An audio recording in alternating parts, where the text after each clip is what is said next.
Halo, selamat datang di channel Kita Obrolin, tempat kita ngobrolin apa aja. Kali ini bersama teman gua, Prima. Halo. Dia adalah Staff dari homeschooling. homeschooling. Kita akan bahas tentang homeschooling berarti. Siap. Tonton video ini sampai selesai.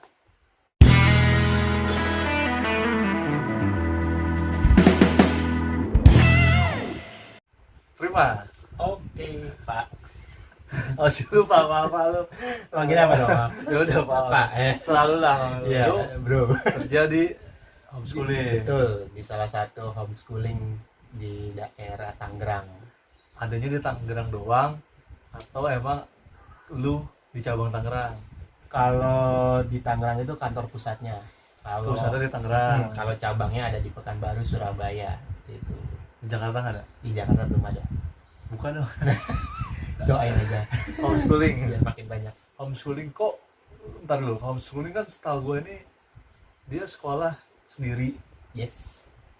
Sendiri kan, maksudnya gue sekolah, gurunya sendiri. Gurunya datang ke rumah ataukah siswanya datang ke sekolah? Oke.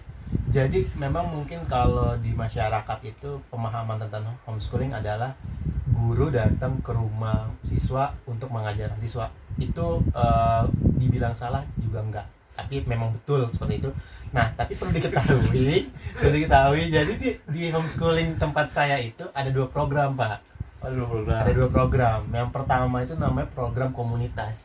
Program komunitas ini itu sama seperti sekolah formal pada umumnya. Siswa datang ke sekolah, melakukan kegiatan belajar mengajar, dan ada gurunya yang mengajar. Iya dong. Betul. Iya dong. Itu yang komunitas. Iya dong. Nah, kalau yang distance learning itu yang orang-orang persepsikan. Memang gurunya itu datang ke rumah atau ke tempat yang sudah dijanjikan. Misalnya di mall boleh. Boleh di mana? Boleh kayak gitu. Itu Nonton namanya apa? tetap visit. Hah? Nonton apa belajar? Belajar dulu biasanya lah. Nanti makan, nonton mungkin Tapi boleh. enak kayak gurunya jadi ditraktir kan, pasti kan? Pasti dong, tidak mungkin tidak dong. Betul, Pak. Itu untungnya kalau kita ngajarinnya di tempat bukan rumah. Oh iya, di rumah juga pasti kan disediain makanan. Iya, benar. Berarti homeschooling itu nggak melulu guru datang ke rumah. Enggak. Kalau siswa yang datang ke sekolah ramean gitu, Itu namanya program komunitas. sama dong sama sekolah formal. Sama, cuma yang membedakan homeschooling itu adalah kalau sekolah formal kan dia itu pakai bajunya seragam, terusnya juga lebih peraturannya lebih ketat. Kalau kita memang lebih membebaskan anak-anak tetapi tetap memegang teguh nilai-nilai kesopanan. Peraturan tuh gimana peraturannya? Jadi kalau untuk Rambut gitu. rambut kita bebas. Kalau sekolah formal kan Mau nggak boleh diwarnain, gondrong. mau diwarnain. Boleh diwarnain, Oh, gitu. kayak itu boleh gondrong. Tapi sekolah mah biasa gitu. Sekolah biasa. Cuma peraturannya. Sekolahnya biasa. Tapi jam bukan jam kerja, jam sekolahnya gimana? Jam sekolahnya juga beda, Pak. Jadi kalau di homeschooling itu kita untuk kebetulan saya itu gue itu di SMA, tingkatan SMA. Tingkatan SMA itu dalam seminggu hanya masuk 3 hari. 3 hari dalam seminggu, berapa jam? Itu dari jam 1 sampai jam 4:15. 3 jam 15 menit. Iya, kayak gitu. 3 jam 15 Karena rata-rata 195 menit kan? cuma 2 mata pelajaran atau 2 mata pelajaran. Sehari tuh satu pertemuan. Ya, betul. Kayak gitu. Jadi memang kalau di Mata homeschooling pelajaran inti ya berarti ya. iya, kebanyakan yang inti kita fokuskan. Nah. Kalau yang mata pelajaran tambahan itu cuma beberapa aja kayak agama, terusnya ada PCOK. Agama harusnya inti, harusnya. Itu Harusnya nih ya, tapi iya. nggak tahu lah kalau di Indonesia mungkin Iya. nggak jadi mata pelajaran inti. Buktinya nggak ada di ujian nasional. Malah ada juga ide pengen ngapusin, Pak, katanya. Gue sih berharap agama jadi pelajaran inti. Iya, Itu harusnya penting gitu. ya. Benar. Terus lu sebagai apa? Di homeschooling gua sebagai staf pengembangan keterampilan. Keterampilan buat siswa apa buat staff? Buat siswa. Nah, Lu? ini lebih ke soft skill-nya. Ya lu apa? Lu ngajar apa? Jadi memang nggak ngajar. Jadi job desk-nya itu bikin kegiatan. Kalau di sekolah formal ada gitu-gitu ya. ya ada study tour, Ya, ada LDKS. Nah, kalau di homeschooling tempat gua kerja itu study tour jadi namanya edu trip, kalau LDKS jadi edu camp. Gitu. mirip lah, cuma beda nama doang. Cuma memang kelihatannya lebih menjual, lebih Tapi keren. lu ya bagian inilah event ya gitu ya. Betul. Event Bener. yang di luar kegiatan akademik gitu. Ya, di luar akademiknya. Tapi lu nggak ngajar. Nggak ngajar, paling kalau ngajar itu cuma di ketika educamp ya jadi pembicara. Berarti kalau lu nggak ngajar, gini loh maksud gua, lu kan kerja seminggu normal ya 5 hari. Kalau ya, lu nggak ini nggak homeworking juga dong. Maksudnya lu tetap 5 hari full kerja. Bener. Lu ngapain kalau nggak ada event, nggak ada? Jadi kalau misalnya lagi nggak ada event, biasanya kita bikin prepare dulu nih di event yang terdekat ini, misalnya tanggal berapa, kita udah pasti persiapan tuh Pak. Kayak gitu kan, nggak mungkin kan event cuma disiapin seminggu atau berapa, itu biasanya kita nyiapin jauh-jauh hari, misalnya sebulan 2 bulan. Nah memang kalau misalnya nggak ada kegiatan seperti itu, kita ada namanya talent class itu ekskul. Nah itu setiap hari Jumat biasanya, setiap hari Jumat. Jadi ada tetap rutin. Iya, ada kita bakalan bikin ininya RPP-nya, kita bantuin Berarti RPP-nya. gini, lu nggak ada tuh, gua potong maaf. Lu ada di situ karena mungkin siswanya tidak dilibatkan ketika bikin kegiatan. Karena kan kalau di sekolah formal misalnya kita dulu sekolah bikin acara, misalnya acara event olahraga gitu kan, itu kan yang bekerja siswa. Ya, kalau posisi yang gue pegang ini memang untuk kegiatan yang seperti educamp sama edutrip aja Pak, karena memang siswa tidak mengikut, karena ini memang adalah program yang sudah disiapkan homeschooling. Ketika anak ini daftar masuk homeschooling, nah itu udah dapat program itu. Ya. Nah kalau yang tadi dilibatkan anak-anak itu ada namanya itu sparkling ini adalah foodnya homeschooling, ulang tahunnya. Nah itu tapi tetap ada terlibat anak-anak. Tetap kita libatin. Gue pikir gini loh, homeschooling itu kan gue pikir buat anak-anak yang introvert gitu ya, anak-anak yang nggak mudah bergaul. Tapi kalau jatuhnya jadi komunitas, ya akhirnya mau tidak mau dia bergaul juga. Iya benar. Jadi memang sebenarnya homeschooling ini banyak di persepsi masyarakat itu adalah sekolah alternatif. Kayak misalnya ada korban bullying yang dari sekolah formal pindah ke situ. Iya. Nah, ternyata sebenarnya enggak juga. Yaitu banyak juga kok siswa-siswa yang memang dia normal gitu kan. Karena kesibukannya mungkin artis, atlet gitu, dia masuk situ. Dan bahkan memang ada juga yang normal, dia bukan atlet, bukan artis, dia normal, tidak ada bullying ataupun dia anak buta, terus dia masuk memang karena orang tuanya merasa di homeschooling itu ada sesuatu hal yang bisa dia dapatkan dibandingkan di sekolah formal gitu, entah di bakatnya lebih diasah gitu. Kayak gitu. Jadi homeschooling tidak seperti persepsi kebanyakan orang.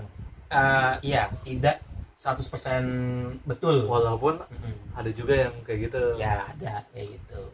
Selain maksudnya program homeschooling tuh gurunya berarti sama kayak guru-guru sekolah biasa. Sama semuanya itu. Jadi sama. Tapi gini, kalau di sekolah formal kayak kemarin-kemarin ya, nggak tahu kalau yang sekarang kan mungkin udah dihapus ujian nasional. Gimana kalau ujian nasional? Sama Pak, kita di homeschooling itu mengikuti ujian nasional juga berbasis komputer. Nah, itu kan Sama program pemerintah gitu. Iya, pokoknya kita ikut program pemerintah. Karena ijazah yang diterima pun memang ijazah sekolah kesetaraan.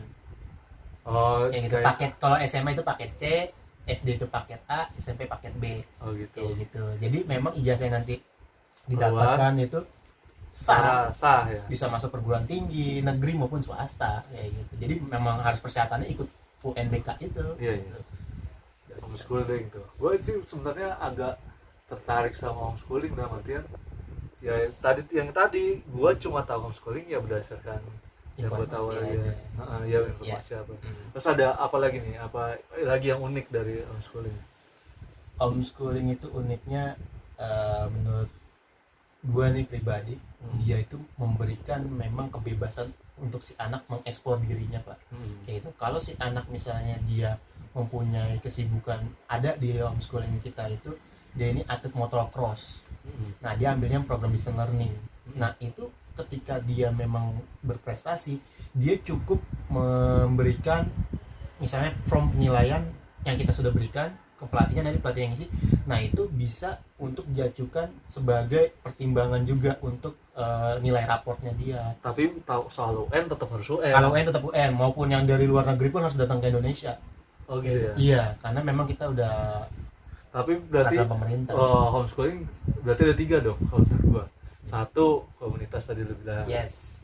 Dua, guru yang datang ke rumah.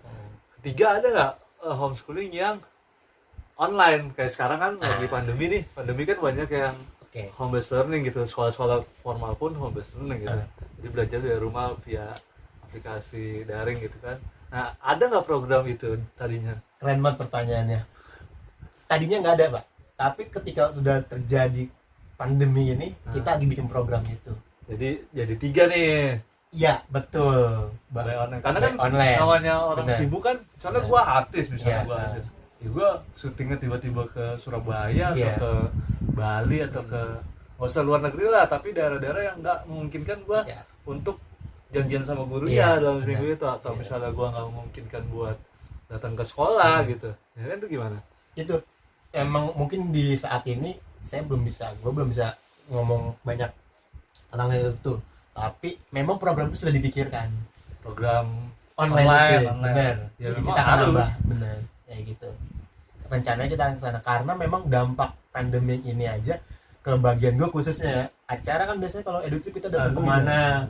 Nah ini biasanya sekarang lewat online virtual aja, Pak.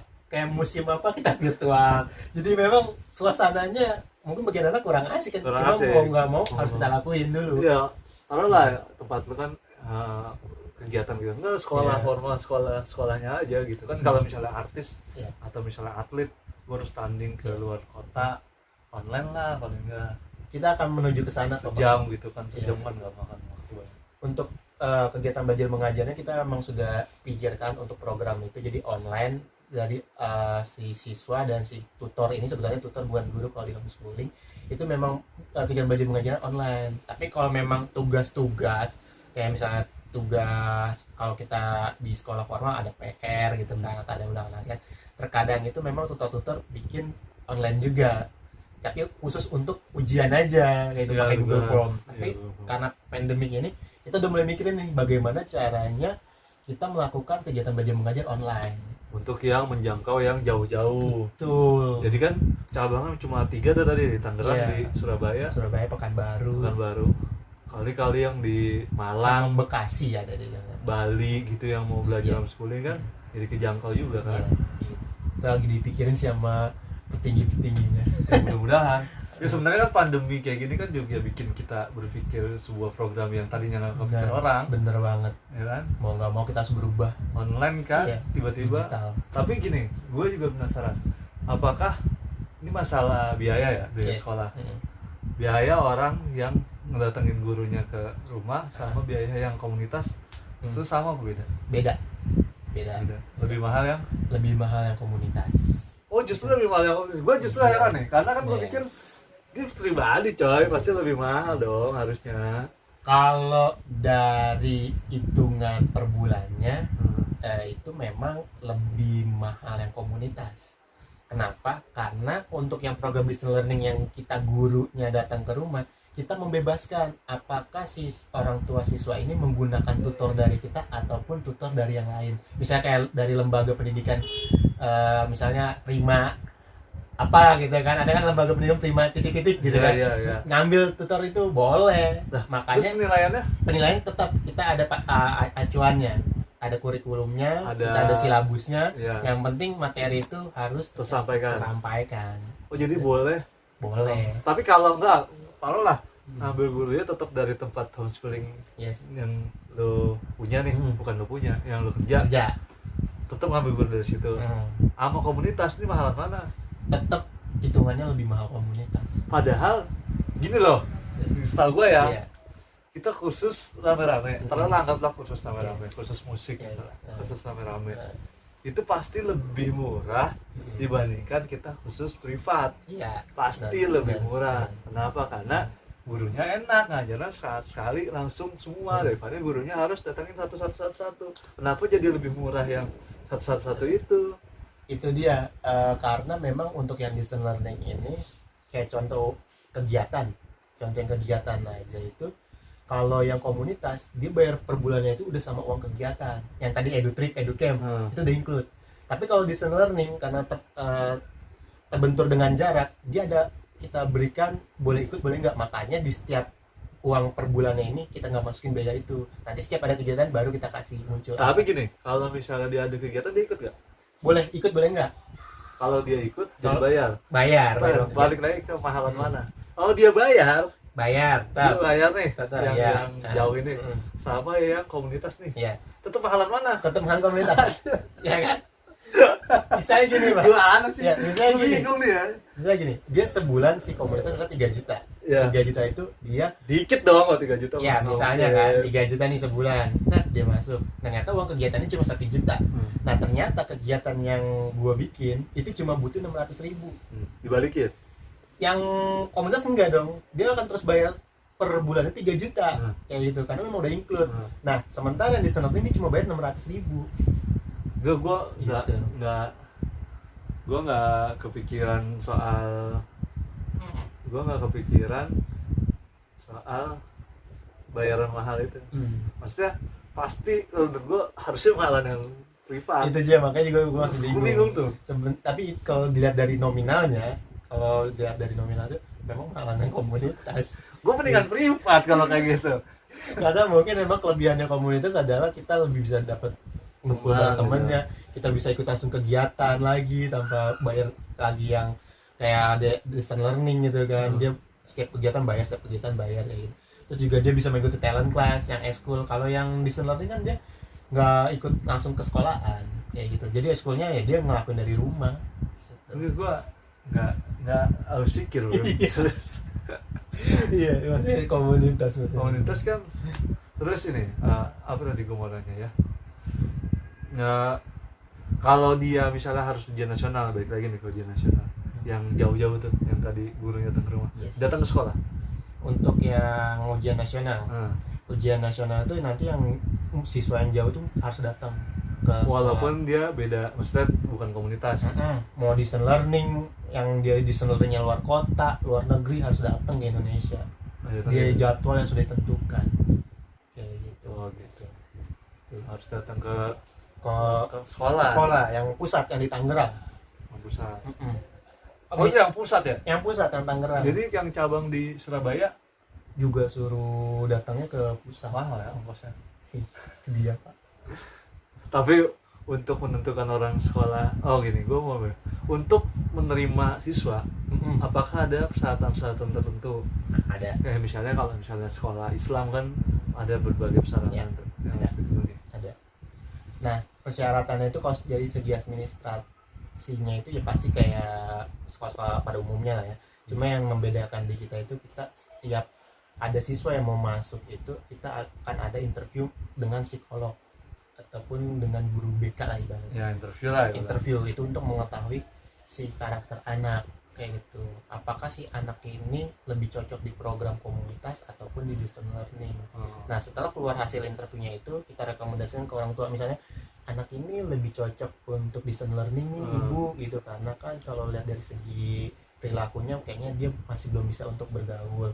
Mungkin untuk program pertamanya ikut dulu di distance learning, nanti setelah sudah membaik baru bisa dipindahin ke komunitas. Nah, tapi dikembalikan lagi ke orang tua, tetap mau ngikutin rekomendasi dari psikolog yang kita sudah ajukan atau kalau misalnya gini, dia rekomendasinya distance learning tadi, Yes. karena mungkin anaknya nggak bisa bergaul, diem atau introvert, atau misalnya dia terlalu kasar sama orang lain kan bisa kan, ada, atau terlalu apalah pokoknya terlalu hiperaktif gitu, Yes. sehingga Yes. akan mengganggu komunitas ini. Benar. Misalnya disaranin itu, terus orang tuanya bilang nggak mau, gue maunya komunitas. Iya, iya. Itu gimana? Apakah diterima juga atau enggak? Tetap diterima Pak kalau di kita, Oh karena tetap. keputusan itu memang di orang tua gitu kan. Tapi kan mengganggu stabilitas sekolah. Nah, ini memang sebenarnya suatu problem yang dilematik ya sebenarnya. Sebenarnya gitu harus. Cuma memang kalau memang orang tua bilang saya mau tetap komunitas, nah itu biasanya kita akan kasih tahu lagi pengertian. Ketika memang orang tuanya tuh pengen komunitas, ya udah kita akan kasih tahu, ibu nanti ketika misalnya hasil, karena belum saya kasih tahu tadi di homeschooling itu ada 3 rapot Pak, akademik, Akademik. non akademik, kayak kegiatan edutrip, educamp itu masuknya ke non akademik, lalu ada pengembangan siswa, itu tentang perilakunya tuh. Nah nanti kan ada 3 rapot itu tuh nanti dikasih lihat kayak gitu. Walaupun ya memang mengganggu mungkin stabilitas. Gue sih kalau orang yang introvert gitu yang nggak mau bergaul Hmm. terus masuk komunitas, ya biarin dunianya dia sendiri. Iya. Gue yang khawatir ketika ada orang yang hiperaktif, namanya anak-anak Yes, hiperaktif kan, banyak, Pak. orang ditempeleng kan, Banyak banget di gitu kan, homeschooling. takutnya kan orang ditonjok Iya. apa gimana kan, Banyak banget. malah jadi ribut antar orang tua kan. Banyak banget sebenarnya. Apakah itu terima juga gitu maksud gua? Tetap kalau memang ibaratnya ini anak yang belum sampai tahap yang terlalu mengganggu, kita terima kayak gitu. Karena memang prinsipnya di homeschooling ini adalah kita memang membantu si anak ini agar dia memiliki masa remajanya atau masa anak-anaknya itu untuk bisa berinteraksi dengan yang lain kayak gitu. Memang PR banget buat kita tutornya, PR banget. Iyalah, pasti. Makanya di homeschooling kita ada kelas khusus juga Pak untuk anak ABK.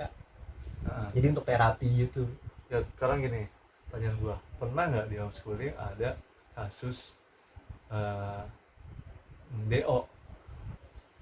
DO untuk sementara ini selama saya kerja di situ ya. Gua sih yakin di sekolah swasta pun jarang ada DO karena kan ya mau tidak dipungkiri yang namanya sekolah pasti akan mengincar keuntungan, namanya Yes. sekolah swasta kan jadi bisnis. Yes. Ada nggak sistem DO? Kalau selama gua kerja di situ, gua sih ngeliat belum ada. Belum ada. Belum ada. Walaupun suara apapun kan. Atau mungkin lu belum pernah ngelihat yang parah. Kalau ngeliat yang parah sih sempat udah ngeliat yang parah sampai berantem, palanya bocor, terus pernah lihat. Ya itu gitu. mah biasa, maksudnya. Iya. Tapi nggak deh. Kalau untuk sampai saat ini DO nggak ada, belum ada kayak gitu. Cuma Paling kalau atau nggak DO deh. Atau misalnya dia tadinya komunitas, akhirnya dipindahin ke distance. ada itu. Oh, itu ada. Itu ada. Oh, itu ada. Itu ada. Ada mungkin Itu ya ada. udah nggak bisa ditarik. Iya, itu ada. Tapi orang tuanya nggak apa-apa. Orang tuanya nggak apa-apa selama memang kasus ataupun penjelasan dari kitanya memang itu sesuai fakta dan memang benar-benar gitu kan, benar-benar si anak nih kayaknya nggak bisa di komunitas, mesti di sana kayak gitu. Itu ada banget Pak. Jadi homeschooling itu sebenarnya nggak semudah yang kita bayangin ya. Bener, nggak sesimpel yang Nggak sesimpel guru datang ngajarin selesai. udah, nggak kayak gitu. Tetap ada kaidah peraturan ujian nasional, Ujian gitu. nasional. Tapi mungkin karena ujian nasional dihapus udah mulai enak nih. Iya. Udah mulai nggak Mungkin nggak ujian harus ke sekolah aja. nggak harus ke sekolah kan, udah Iya. nggak harus ke pusat. Iya, Terus kayak misalnya kegiatan-kegiatan yang lain juga enak lah. benar. Terus ada apa nih, kalau misalnya orang mau homeschooling, apa aja yang harus disiapin? Yang pasti kalau Soalnya gue punya anak, Mm-mm. gue mau daftarnya anak gue ke homeschooling teman gue. yes, oke. Yang pasti kalau untuk persyaratan administrasi mah hampir sama lah ya, seperti sekolah-sekolah biasa, seperti raport dari sekolah sebelumnya, seperti itu, surat tanda kelulusan jika memang dia dari SMP pengen ke SMA kayak gitu. Nah, yang paling penting adalah Yang beda. ya jangan sampai, ini paling penting banget nih Pak. Yang beda cuma ini doang. Jangan sampai si anak merasa dia sama orang tuanya diasingkan dan dimasukkan ke homeschooling. Tapi justru kita ajak ngomong supaya dia masuk homeschooling ini memang atas kemauannya dia sendiri dan juga memang dia suka dengan homeschooling. Karena kalau enggak, karakter yang tadinya dia mungkin tanda kutip di sekolah terdahulunya nakal bakalan balik lagi di situ nakal lagi. Walaupun memang nanti di homeschooling itu kita ada treatment khusus untuk menghadapi anak-anak seperti itu. Yang paling penting jangan terpaksa. Yes, Kalau terpaksa? bener. Nah, kalau terpaksa ya pasti hasilnya kurang maksimal sih. Kan kayak tadi dari komunitas ke DL. Lu kayak politikus lu ngomong lu harus kurang maksimal. Gitu Pak. Udah ya gitu ya. Iya, bener. Terus menurut lu nih, terakhir nih, menurut lu homeschooling itu bisa disamaratain, maksudnya dalam artian lu ngerasa gue sekolah, lu kan sekolah bukan homeschooling kan? Ya, bukan. Lu terus di homeschooling, menurut lu sekolah homeschooling itu udah bisa disamaratakan belum sih sama sekolah normal? Udah Pak, karena dari ijazah aja dia memang sudah diakui juga. Buktinya aja banyak juga lulusan-lulusan dari homeschooling kita yang dia masuk keterima di universitas negeri, swasta, bahkan ada yang di luar negeri kayak gitu. Malah kalau pas gue tahu gue masuk di homeschooling, gue kayak kenapa dulu gue nggak homeschooling aja, karena lebih asik banget. Karena mungkin kita nggak tahu. Iya, karena dulu Karena gua- mungkin kita tidak memiliki. Sudahlah. Ya sudahlah, itu yang agak susah. Udah ya, gitu aja Sip, keren banget. podcast kita obrolin kali ini. Yes. Jangan lupa like, comment, dan subscribe channel ini apabila belum, dan share channel ini ke seluruh dunia agar kita tetap bisa bikin konten-konten berikutnya. Sampai jumpa di video selanjutnya. Dadah.